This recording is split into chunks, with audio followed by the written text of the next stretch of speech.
Today we're going to talk about a lot of different things about Italy, and I have Julia with me on the call. Julia is from Rome. She lived in the United States. Now she's back in Rome, and I wanted to get her perspective on living in Italy. And the first thing we wanted to start out in this call are the cultural differences between living in, say, California and Italy. Julia, if you can please tell us, you've been Yes. living in Oh, California during the pandemic, right? oh, If you yes, could yes, please yes. tell us, like, just what you have spotted where you would say, okay, that's a little bit different than what I'm used to. Of course. So first of all, thank you for hosting me, Gerald, and thanks for introducing me.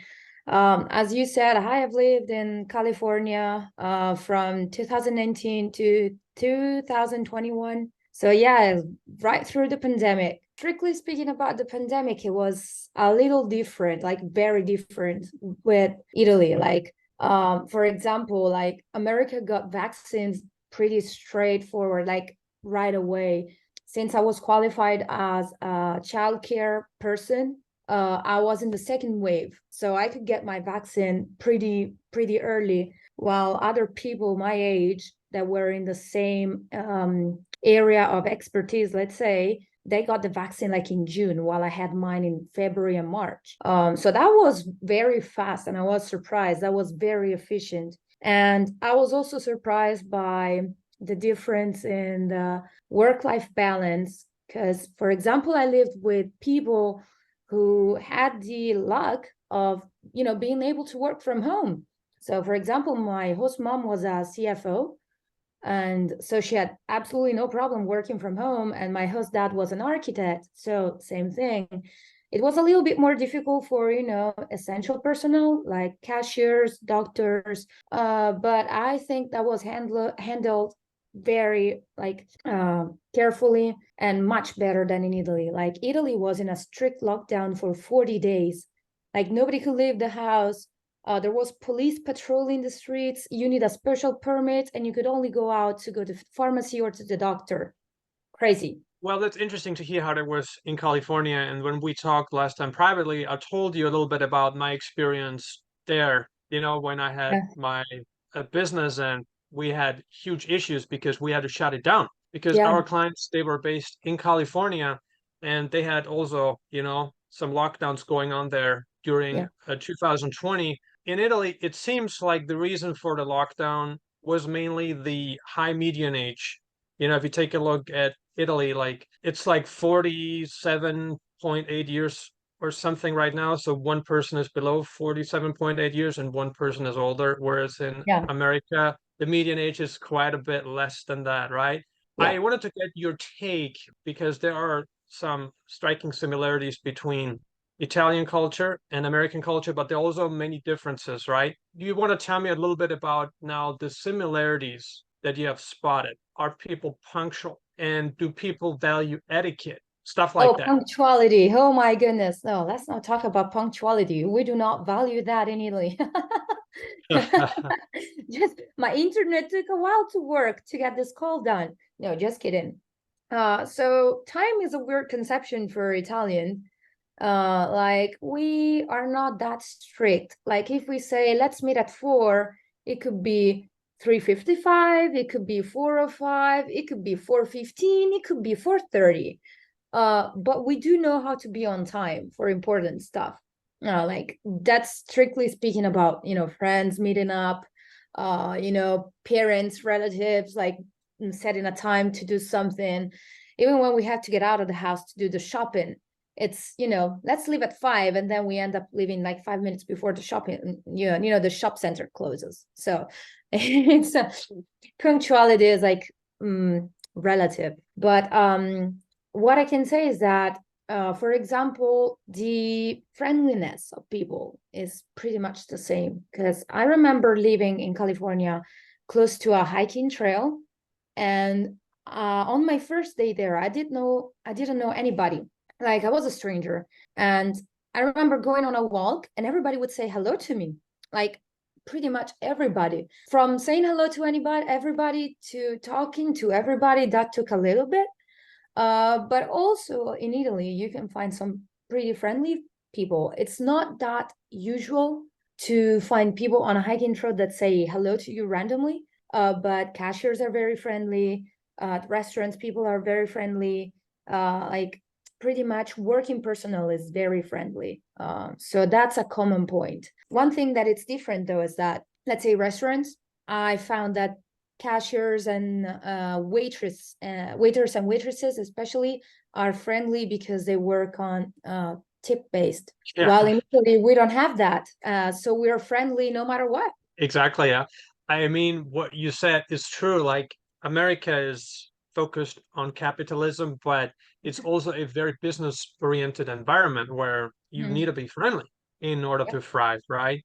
Whereas in Italy, like you said, tips are not mandatory, right? Mhm. If you want a tip, that's great, but typically you tip based on performance. Yeah, If you're exactly. happy, sure, you tip 10%, but the minimum wage for waiters, waitresses in Italy is higher than it actually is in America, right? Totally, yes. Which is crazy, but yeah, they're completely reliant on tips in the US. That's definitely true.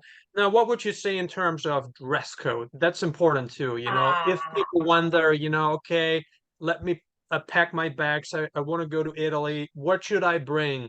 Should I wear my cap or not? Should I wear shorts or not?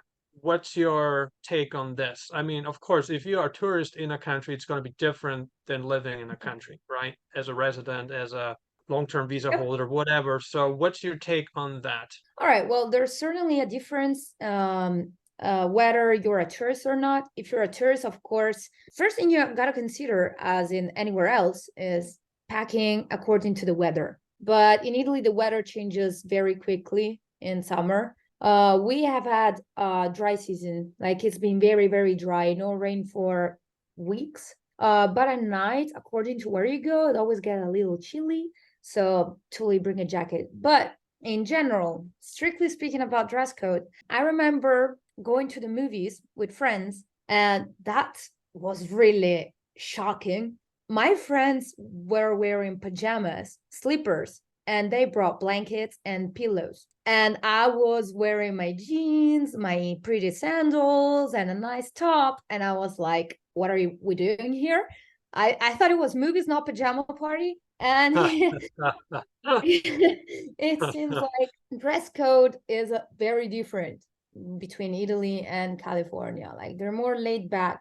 I even remember going on a date with someone who was wearing sweats, and that in Italy would be totally unacceptable. Like you don't go out on a date in sweats. So note that. We have this thing where going out requires proper attire, and it doesn't mean you need to be in a tuxedo, but it also means you don't go out wearing flip-flops, or as the Australians would say, thongs. So yeah, So that's it's like the dress code is like casual but decent, you know, yeah, look casual decent. but decent. Yeah, yeah, It's yeah. the same also, you know, I'm originally from Austria, and when we hung out all the time at clubs, at bars, or just Mhm. hang out, like we pay a lot of attention to how we look Yeah, because to us, it's like a representation of how we respect the other person. And exactly. it's also about feeling good, right? In other parts of the world, it's like a more casual and I can Sure. wear whatever I want. I just want to feel comfortable kind of mindset, Yeah, right? that's the mindset in California. I want to wear whatever I want. What matters is that I am comfortable. In Italy, the mindset is more like I want to wear whatever I want as long as it suits the situation and the environment. So it doesn't matter if your high heels are a pain and they're, destroying your feet, you still wear your high heels. Yeah, be like water, right? Adjust to the situation. But it's also the same here in Texas, you know. When I Hmm. go out to certain places, you know, I clearly stick out because I don't dress like the locals. Even though I'm quite Americanized by now, I still dress more European than Yeah, American. I don't yeah. wear a cap, right? I don't wear shorts that much, you know, maybe when I take my dog for a walk, but most of the times just not. You know, it's just really still ingrained in our DNA Yeah, to, you to know, dress put decently. a lot of attention to our clothing, Yeah. whereas people here, they tend to be more relaxed about it. They're like, I just want to feel comfortable. I don't want to put too much attention on this, and Mhm. that's how I am, right? I know. One thing And that's that fine. Oh, sorry. One thing that popped just right in my mind is I've never been to church in the US because my family was not religious and I can't consider myself religious at all. But Italy is a religious country. So, for example, there's dress code for church as well. I remember, for example, when you get your confirmation in church, you are told not to uncover the shoulders, and for the skirt must be of a certain length. You can't wear shorts. So if you're a tourist, but also if you're planning on moving there and you're religious, you gotta consider that because you're gonna get lots of bad looks if you walk into a church with a tank top and shorts. It's a very hot tip, right? And you don't know that until you get there. And Nope. you're like the only person to show up in shorts and with a Yeah, cap. no, I've seen many people rejected from St. Peter's because they were wearing shorts, thongs, and tank tops. So don't make that mistake.